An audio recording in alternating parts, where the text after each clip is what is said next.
Hi guys, DevilHunterXYZ, and today we are playing Castlevania. We're playing Bloodstained, Curse of the Moon. Oh yeah, that joke's been heard so many times that Bloodstained is essentially almost like Castlevania to the point where it pretty much is Castlevania without being called Castlevania.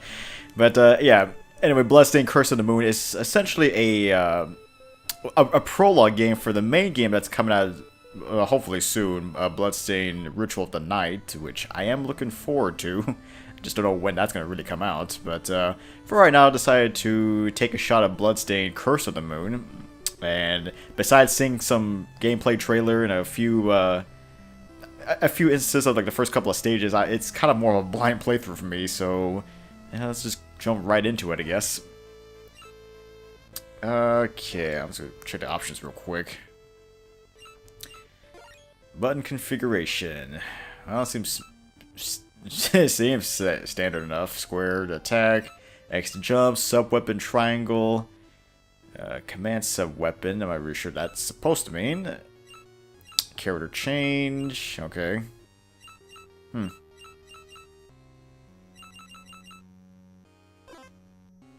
Let's see. Vibration on. Language.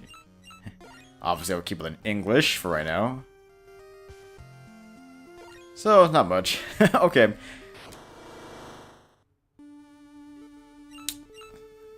Well, at least it gave me a lot of save files to work with. You know, at least it's not just like a one-done thing. You know, actually, since this is kind of going more for like a traditional 8-bit style game, like the old NES days, I would expect them to do just a password screen. Alright, so I guess that normal mode. That's the only thing I have. Veteran or casual? Wow, I think a style for those looking for a retro style challenge. Casual, an easy-going style. Lives are unlimited and taking damage will not knock back the player. Huh. There's no penalty for selecting this style. Huh. So, essentially, it's the easy mode for those who have never played a traditional side-scrolling game. I guess for my sake, I'm kind of more of a veteran player in this type of game anyway, so going for veteran. I have played Rondo of Blood, at the very least. I'm not really too much into Castlevania in general, but I've played a few. Let's see. There was once a man who had been given the moon's curse by demons. That man was Zangetsu. Kind of like the name, actually. Wrapped in crimson garb with eyes like fire, he relentlessly pursued the demons who cursed him. As he journeyed from one pit of darkness to another, he would stop at nothing until he struck down every last demon in his path. One night, he sensed the looming presence of a great demon. He swore to eradicate all demons, no matter how much of a threat they posed. Bathed in moonlight, he cried out as he drew his sword, which consumed the darkness from within its wretched steel. On that night, either the demons or the moon itself would feel the wrath of his blade. Yeah, the story kind of writes out like an old NES game. Not really much of grammatical errors, but more like a dialogue that's been written by an amateur.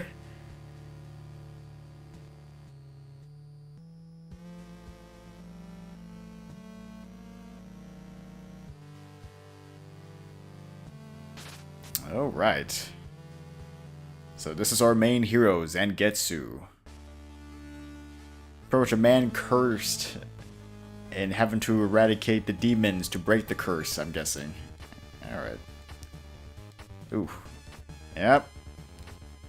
Yes, in a way, it does play like an old style Castlevania. Controls a little bit stiff.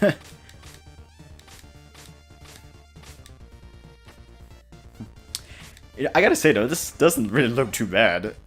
Considering, well, I'm also playing this on a I'm playing this on a PS4 Pro on a 4K TV, and even though it's obviously going for traditional 8-bit style, it actually doesn't look too bad.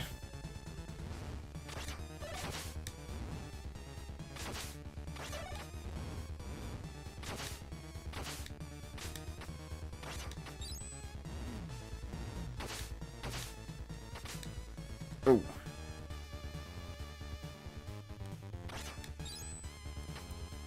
Yeah, see, well, at least I'm trying to get good score, but, oh.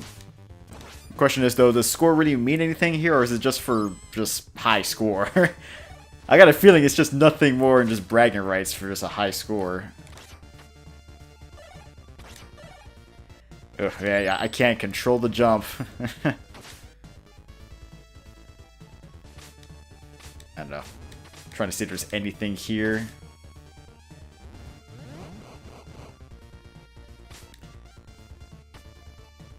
And I'm kind of thinking there could be something in the walls, but that's just me.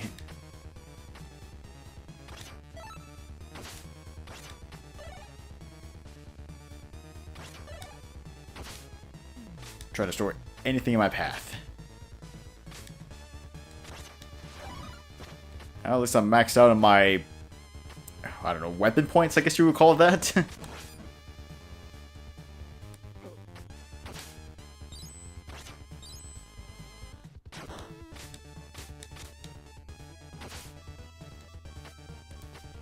Yeah, so I guess, in terms of, like, hearts, just kind of comparing it to traditional Castlevania in order to use sub-weapons, here you instead have, weapon points that allows you to use, your sub-weapons. What is this? It seems I can use sub-weapons with the triangle button, however, that would require weapon points. Well, yeah, I just got that name right. If I destroy lamps, perhaps I can find a magic potion to restore my weapon points. I also understand that different color lamps contain various sub-weapons I can use. Even so, I remain devoted to the sword. Is that him explaining it to me, or is that just his inner thoughts, just explaining it to himself?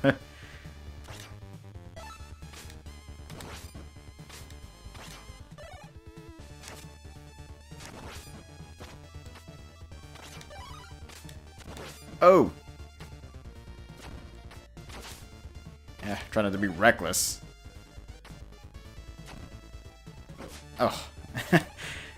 I gotta get used to the fact that I can't control my jumping. Unfortunately, I'm not playing as Richter Belmont.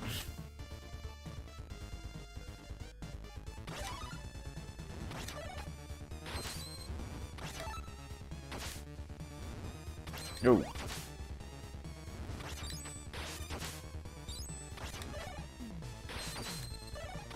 Oh, ooh. Ugh, almost dead already.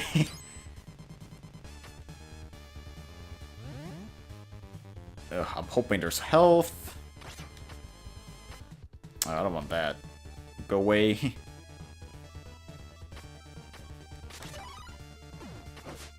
Oh, well, that's... yeah, that happened. Granted, I don't really know what is considered an enemy or not. Oh, I still have 2 lives.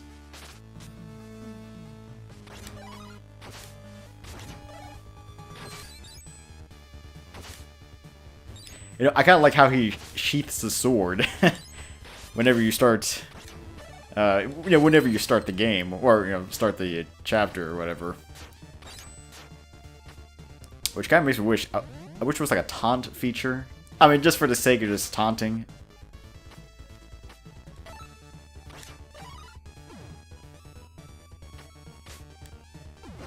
Oh, that still hit me. I thought I could duck under that.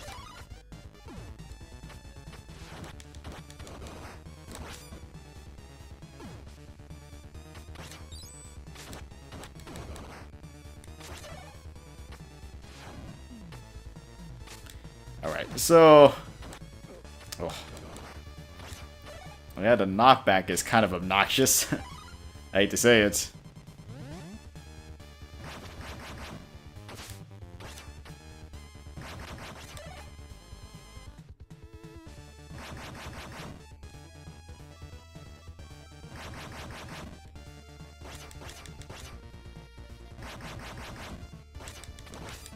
keep striking. Oh, maybe a big guy, but luckily he was, doesn't have much of an attack, so, ooh. For a second, I thought that was going to give you points. Sorry, it's just I'm so used to Castlevania's hearts giving you points, not actual health. Great. I'm gonna have to get used to that. I mean, I just had to keep my mind straight that this is not Castlevania. Even though it plays very similar to one, it's not the same. But, I guess it'd be the first boss, right?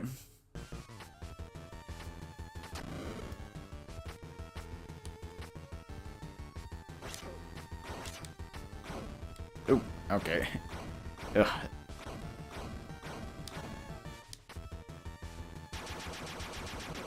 Ow.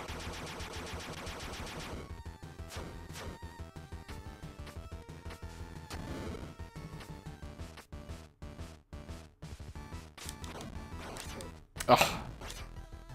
I'm trying not to jump close to it, but I can't really... It's hard to control the jumping.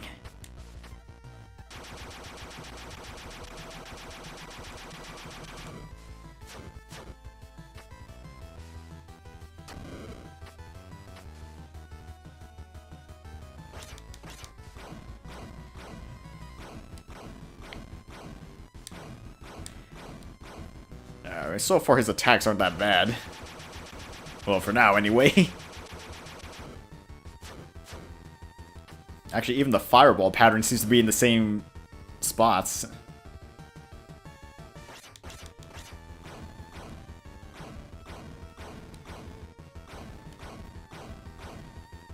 Yeah, I should really consider using my sub-weapons.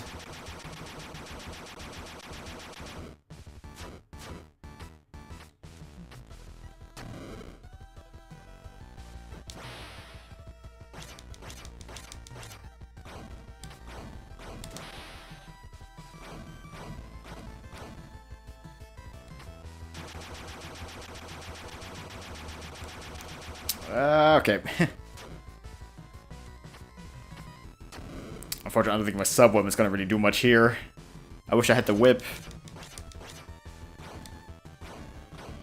Which I think, from what I've remembered, or at least what I've read, the sub-weapons that Zangetsu gets are the the whip that kind of does a diagonal direction, and like an upward diagonal whip. And then he gets this talisman, which in a way kind of acts like the holy water. And then there's also like an aura charge that basically kind of increases attack power. Alright. So far the boss is just repeating the set pattern, so there's nothing really too difficult about that, but... Of course, no idea how much health it has.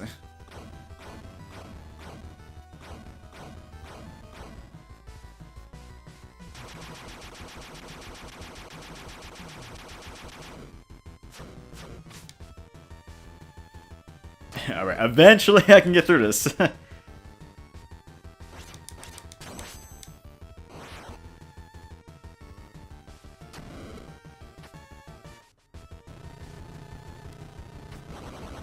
Oh, wow. Nice desperation attack. Seriously, if I actually would have made it, I would have been dead.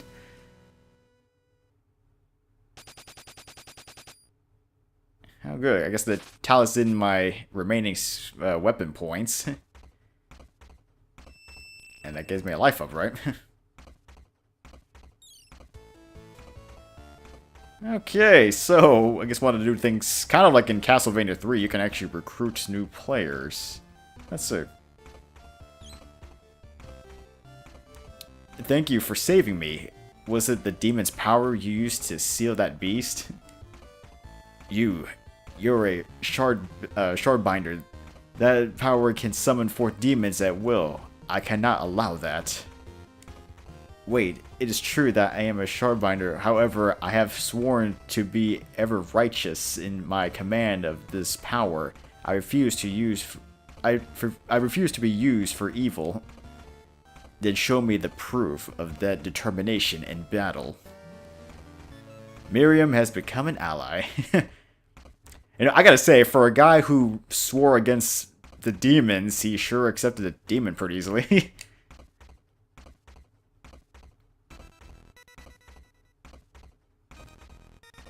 Okay. With new abilities, it appears I can use the L1 R1 buttons to switch places with them. No one is without strengths and weaknesses. If I make good use of my allies, I can traverse seemingly impassable terrain. Whenever I reach a crossroads, I'll take the shortest path without fail. If I come to a fork in the path where I can't determine the shortcut, I'll follow the remains of fallen adventurers to lead me in the right direction. Each of my allies has their own stamina. If their health goes low, quickly switching places would be a wise idea. Each type of subweapon that appears when destroying lamps can only be used by a certain person, it seems. No one else can even pick them up. Just kind of throwing me information. I guess essentially if my ally's health is low, I can quickly switch in place to continue the fight. Although I think in this case though, you don't lose lives until all your party members are vanquished. So luckily it's not like if one dies then you lose a life completely. And I guess also each ally has their individual types of sub-weapons. And, you know, at the very least, switching allies is a lot faster than what you get in Castlevania 3. What is this? Okay, so the whip smash. Square, high jump X. Sliding, yeah. Yeah, so it is what it is, I guess. So I guess really, in a way, Miriam plays very similar to a Belmont. Stage 2, Frigid Hell. Alright, well, I don't want to jump too much into doing long recording sessions. I'm going to probably shorten this one for right now. But, you know, an interesting start. And I gotta say, for the time being, though, for a pretty much a straight-up Castlevania type game anyway. It's actually looking pretty good.